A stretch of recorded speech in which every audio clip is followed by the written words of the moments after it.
49. Oh my God! I might be older than my own husband. I didn't even think about that. Ooh, I'm the sugar mother. Ooh. What's up, guys? Welcome back to my channel. So I'm here today to talk about The Real Housewives of Dubai, Season 2, Episodes 10 and 11. So be sure to like, comment, subscribe, and let's jump right on into it. So Episode 10, Dressed to the Wines, kicks off with Stanberry, Brooks, and Talene all pretty much bonding over how much they hate the dresses that they're in.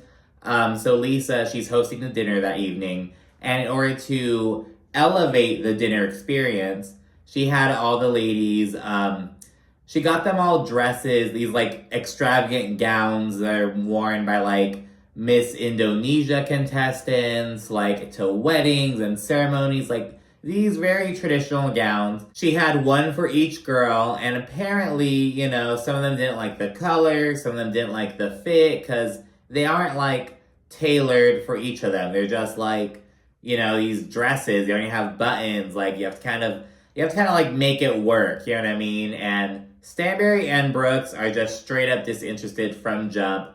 Talene at least put the dress on, but yeah, so like they're all kind of bagging on the dresses.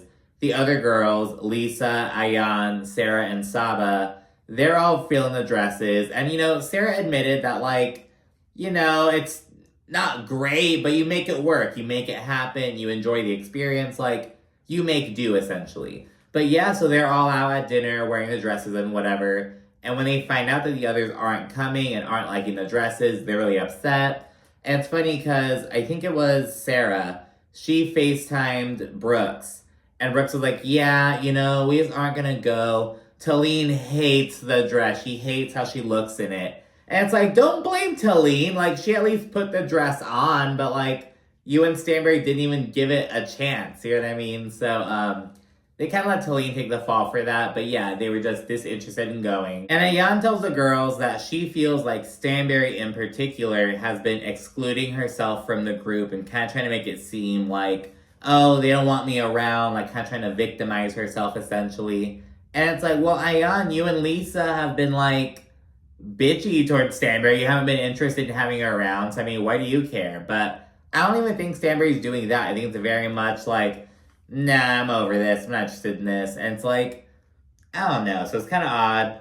Brooks officially says that she's ready to bury the hatchet with Stanberry. Most of my issues stemmed from how she treated Talene about her vagina. This is old news now. I just want to put it behind us because I just miss this Stanberry that I can let my hair down with. And once the other group returns to the resort, Ayan immediately gets all nasty again towards Talene. And I really like Talene. Some people didn't like her earlier this season because they're like, oh, she's such a clout chaser. She's betraying Brooks, blah, blah, blah.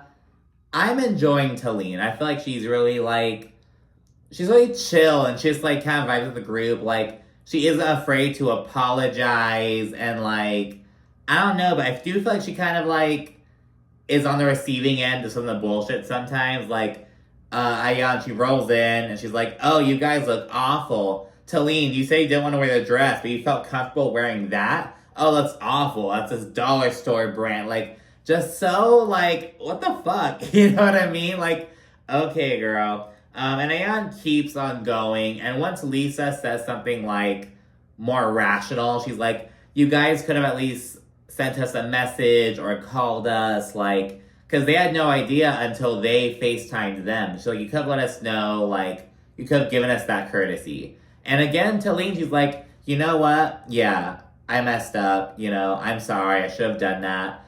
And yeah, I like that she has the balls to take accountability, you know what I mean? And I'm really big on that. It's just like, you know, to be like, yeah, my bad. You don't even have to fucking be like, oh, I'm sorry, oh, like, to be like, yeah, I fucked up, my bad. Like, just own that shit, like, oh my goodness. But yeah, you know, at the end of the night, Brooks and Talene wind up reconciling, so that's really good, because they've been friends for so long, and this trip really did wind up bringing them together, so good for them. And it's then day 4 of the Bali trip, and I'm like, oh my god, it's day 4? It's been such a long, great trip, because usually when the trips are really good, they feel really short, and when they're like, long, they feel like dragged out. I feel like this was a really good trip, and I feel like Dubai is having a good season. There are some people kind of shitting on it, like, oh, but it's like, it's fun, you know what I mean? Like, we had some drama, we're gonna still have some more drama coming up. I'm really enjoying this season of Dubai, to be honest. Stanbury, she's gonna hang out with Ayan one-on-one while all the others go ride ATVs. Ayan and Stanbury, they actually have a productive conversation, and Ayan actually realizes that, hey, I'm taking out my anger on Stanbury when I'm really upset with Lesa. Like, I'm really upset over Lesa questioning my loyalty. No one's ever done that. So she's still kind of wary and apprehensive. Like, on the way over, Ayan is, like, sitting as far away from Stanbury as humanly possible. She's, like, not really interested, but she did agree to meet up. They did wind up making some progress. They agreed to, like, you know, take a step back and kind of see what's up. But they do wind up, you know, fixing things later on. And this next part I found pretty interesting because I don't hate Saba. A lot of people dislike Saba. I think that editing is kind of adding fuel to the fire because I think Saba has like a resting bitch face and they like edit that in certain moments. Like, I don't know. Maybe Saba is kind of whack. In real time, she did like have like a friendship breakup with Sarah. She like made an announcement saying that like she and Sarah were parting ways professionally and personally. Like, almost like a fucking divorce or breakup announcement, but like for their friendship and like business relationship because they also work together. But I like that Saba, much like Sarah, that she was adding like another layer to like, you know, the Middle Eastern culture. And I like what she and Sarah bring to the show in that respect. So we see them meet up and Sarah tells Saba about some drama with Akin. So apparently Akin caught wind that Sarah was gonna do this podcast with some guy. And on his Instagram, he'll post like shirtless photos and all that jazz. And Sarah's going on this podcast and she's going to talk about, you know, business, her professional journey, spirituality. And she was going to get $45,000. But Akin was like, oh, it's not happening. You know, you can't meet up with him, blah, blah, blah. Like, he lives this crazy lifestyle, all this shit, trying to control her. And Saba let Sarah know what's up. This is work. Is he paying your bills? No. Is he paying your son's bills? No. Then why is he affecting your work and your financial I know, remuneration that's why for I'm your keeping- hard work? You are letting him control you. You are letting him ruin you. Ladies all then gear up for this end of trip party and it's super fun. They all have this great time. They're talking about like dildos and vibrators because in Bali they like worship like penises, like a sign of fertility essentially, as they put it. They note that, like, yeah, if you fly back into the UAE with this stuff in your luggage, like, it gets confiscated. Like, all these girls have gotten in trouble for, like, vibrators, like, dildos and whatever. So they talk about that. A palm reader comes over, and she reads everyone's palms except Saba's, and she's like, oh, no, I don't want to do it. No thanks. And, you know, there's no hemming and hawing, and it's like, see, and that's unlike what Lesa was doing a couple episodes ago. Like, oh, this feels very anti-Christian. I don't, like... Girl, just say no thanks. Just don't do it. And that's what Saba did. There was no hemming and hawing. There was no, like, fucking bullshit about it. It was like, oh, no thanks. It was like, that's what we're talking about. Because a lot of people are like, oh, Lesa shouldn't have to do that. She doesn't want to. And it's like, no one's saying that. But it's like, just bow out. Don't be like, oh, this is anti-Christian. I'm not feeling this. This isn't, like, it's like this whole, it doesn't have to be this whole production. So, I don't know. There's that. Ayan is then revealed to be somewhere between 45 and 50 years old, based on the analysis of her teeth.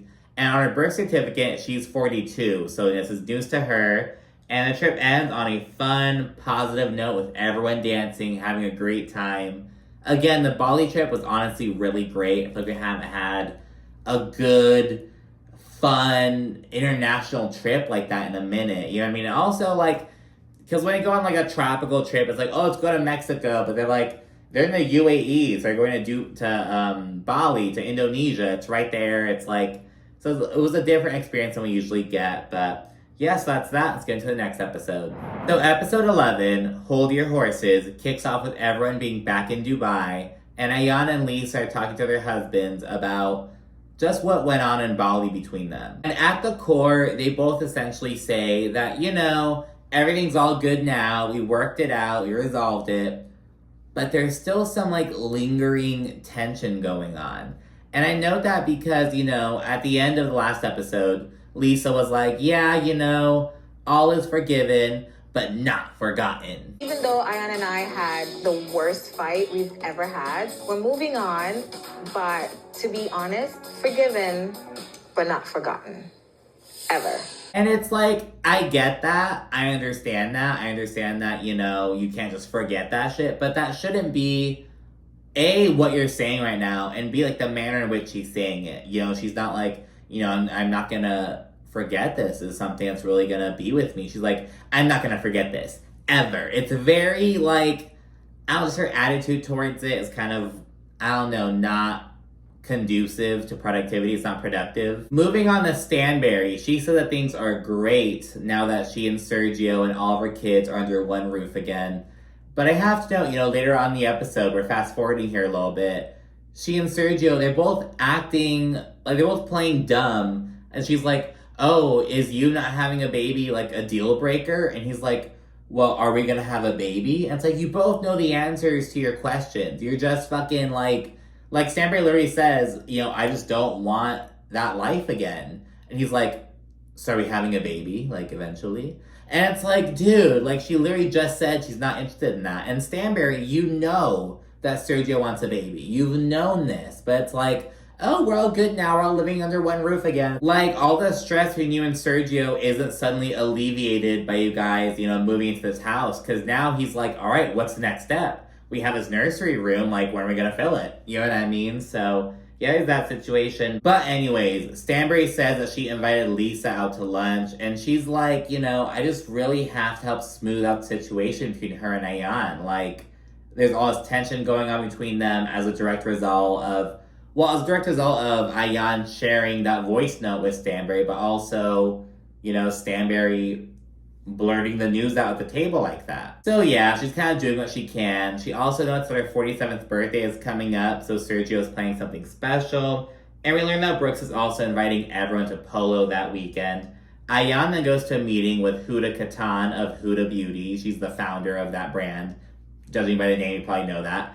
Anyways, Huda then gives Ayan some insight, like, about the industry, and she actually offers to connect her with, her contacts at Sephora. And so it's really good, because Ayan has, like, known Huda for years. They reconnected because they saw each other at Naomi Campbell's show, which Ayan was walking in. And it's really cool to see all these opportunities coming Ayan's way right now. And so, yeah, I don't know if she's currently, like, in US-based Sephora stores, or, I don't know, Huda was telling her, like, she's giving insight, like, oh, this is produced in the US right now, but, like, maybe look into some Italian manufacturers, because Italy is so much closer than the US. So they gotta talk about that and whatnot. So good for Ayan, usually getting these connections, getting this hookup, if you will. It really is all about who you know. Anyways, we then see Sarah. She's sitting with her son, and she tells Saba and Nina Ali about some drama that's going on. And first of all, they didn't give a fuck that Nina was there. It was so quick. Nina was not even acknowledged to have been anything, she was very boring. I know her as a fucking French fry lady. She was super pissed off that she didn't get French fries at some event. It was so fucking corny. But anyways, according to Sarah, her maid was allegedly part of some kidnapping scheme to, like, kidnap her 7-year-old son, Maktoum, and, like, I don't know, I guess, like, hold him ransom or some shit, because that's what Sarah said. And it's so weird, because her son is sitting right there as she's talking about it. He's, like, chiming in, adding details, and it's like, and Sarah explains, oh, like, I had to fill him in, because the police had to ask him, did any men, like, try to talk to you? Did any men touch you? Like, what happened? Like, they had to question him, so she had to fill him in.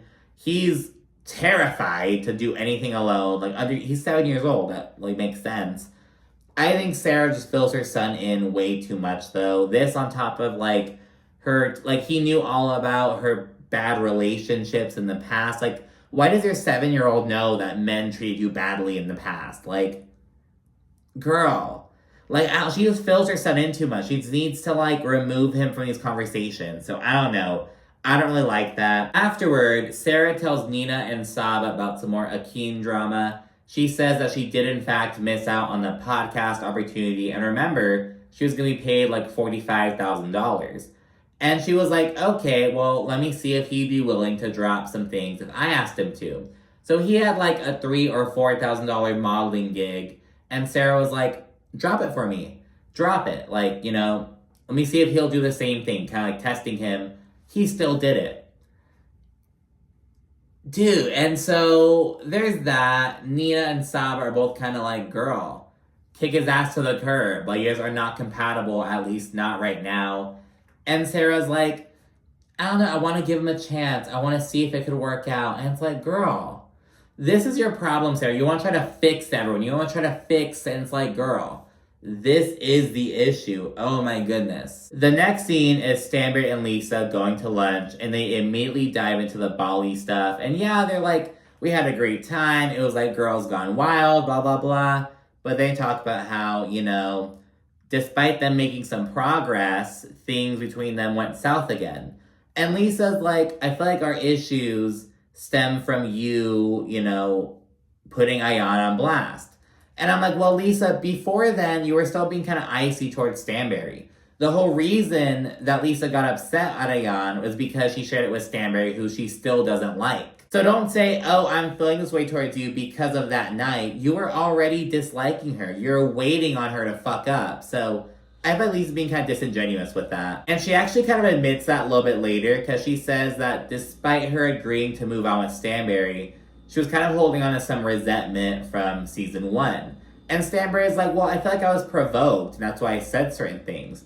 But Lesa says that, you know, Stanbury making a comment about like, oh, you were a former escort when you lived in Miami, that really got to Lesa. And she opens up about how, you know, she doesn't even want to take her kids to school anymore because she's afraid that, you know, other moms will judge her or her kids and think that it's true and like believe it, think it's how she got her husband. So she's afraid of that, and this really makes Stanbury apologize. But I will say, it's like, Lesa, you don't think that moms watch the show? Like, the show you're currently on? Girl. And it's like, if they're, like, you think they're gonna dislike you about that comment and not about all the other bullshit that you do? Like, I don't know. I get what Lisa's saying, and I like that Stanbury apologized, and like, you know, she was like, I wasn't thinking long term. I didn't mean to hurt you like that. No one should feel that way. But it's also kind of like, well, Lesa, look at how you act. Like, in the next episode, we see Lesa, like, getting all crazy on Talene and shit. And it's like, okay, Lesa, but, you know, whatever. And after Stanbury apologizes, they both say that they really enjoy each other and agree to try to move on. I call bullshit from both of them. I don't think Stanbury and Lesa really do like each other. I don't know. I call bullshit. But they're going to try to move forward, allegedly, so, you know, whatever. Then finally, everyone gets dolled up for polo. This is actually the first time that Brooks and Rafi are going to see each other. And apparently, Brooks has known Rafi longer than Talene. Like, she was friends with Rafi first. So when she and Talene fell out, she was actually more hurt about, you know, Rafi getting involved.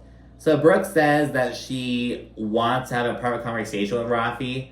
Just not now, just not here, but they will talk later on. And, you know, I hope they do, you know, because they did seem pretty cool. They were cordial. Rafi was like, you know, friendly towards Brooks. And so, yeah, it was just a really bad night. And Brooks was acting awful that evening, to be honest. Once they all arrive, there's this whole moment where everyone's just basically dragging one another's outfits. The girls have definitely watched Pretty Woman. The other ones sort of come as a naughty school headmistress. Brooks looked like she was going to murder her ex-boyfriend. It looks like the Spice Girls have descended on the polo field. It's ridiculous the way we look. Stanbury, you are British. Why are you wearing giant Prada jellies to polo?